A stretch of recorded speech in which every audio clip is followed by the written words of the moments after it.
কাইলৈ জুবিন গাৰ্গ আমাৰ মৰমৰ জুবিন গাৰ্গ অসমৰ সকলোৰে প্ৰিয় জুবিন গাৰ্গৰ কাইলৈ ৫৩তম জন্ম দিৱস আৰু সেই উদ্দেশ্যে আমি কলিয়াবৰত জাতীয় স্বাভিমান দিৱস হিচাপে তেখেতৰ জন্মদিনটো উপলক্ষে জন্মদিন পালন কৰিবলৈ লৈছোঁ আৰু সেই উদ্দেশ্যেই আমি কলিয়াবৰত তেওঁ ভাল পোৱা ৫৩টা নাহৰ গছৰ পুলিৰে তেখেতৰ জন্মদিন ভাগ আমি উদযাপন কৰিম আৰু সেই ৫৩টি গছজোপাই গছখিনিয়েই আমি তেখেতক আমি সদায় জীয়াই ৰাখিম আমাৰ মাজত আৰু সেই উদ্দেশ্যেই আমাৰ কলিয়াবৰৰ সকলো দল সংগঠন অনুষ্ঠান বিভিন্ন ধৰণৰ আমাৰ কলিয়াবৰৰ ৰাইজসকল তেখেতসকলে আহি আমাৰ এই বৃক্ষৰোপণ কাৰ্যসূচীভাগ আমাক সম্পাদন কৰিব আৰু গতিকে আমি আনন্দিত হৈছোঁ যে সকলোৱে আমাক তেখেতসকলৰ সঁহাৰি জনাইছে আমি কাইলৈ এই ৫৩টি গছপুলিৰে তেখেতৰ ৫৩তম জন্মদিৱস ভাগ পালন কৰিবলৈ লৈছোঁ আৰু আমি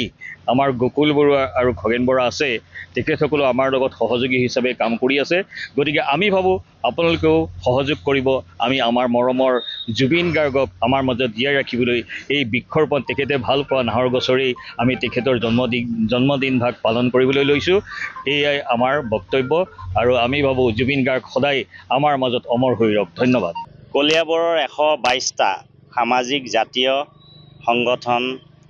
বিভিন্ন অনুষ্ঠান প্ৰতিষ্ঠান সকলোবিলাক মিলি তেওঁলোকৰ উদ্যোগত আৰু কলিয়াবৰৰ মাননীয় বিধায়ক শ্ৰীযুত কেশৱ মহন্ত ডাঙৰীয়াৰ ব্যৱস্থাপনত আমি গোটেই কলিয়াবৰবাসী ৰাইজে জুবিন গাৰ্গ ডাঙৰীয়াৰ ৫৩ সংখ্যক উপজা দিনটো জাতীয় স্বাভিমান দিৱস হিচাপে আমি এই থলীতে আয়োজন কৰিবৰ কাৰণে আমি ব্যৱস্থা কৰিছোঁ। অহা কাইলৈ তেওঁৰ জন্মদিনটো আমি উদযাপন কৰিম আৰু এই জন্মদিনটো আৰম্ভ হ'ব ৫৩জোপা নাহৰ বৃক্ষৰোপণৰে তাৰ লগতে শ্ৰদ্ধাঞ্জলি হ'ব তাৰ পিছতে আৰম্ভ হ'ব প্ৰায় ৬০০ গায়ন বায়ন আৰু প্ৰায় ৩০০০ দিহানাম পৰিৱেশন হ'ব তাৰ পিছতে ৬-৭টা জনগোষ্ঠী বিভিন্ন জনগোষ্ঠীৰে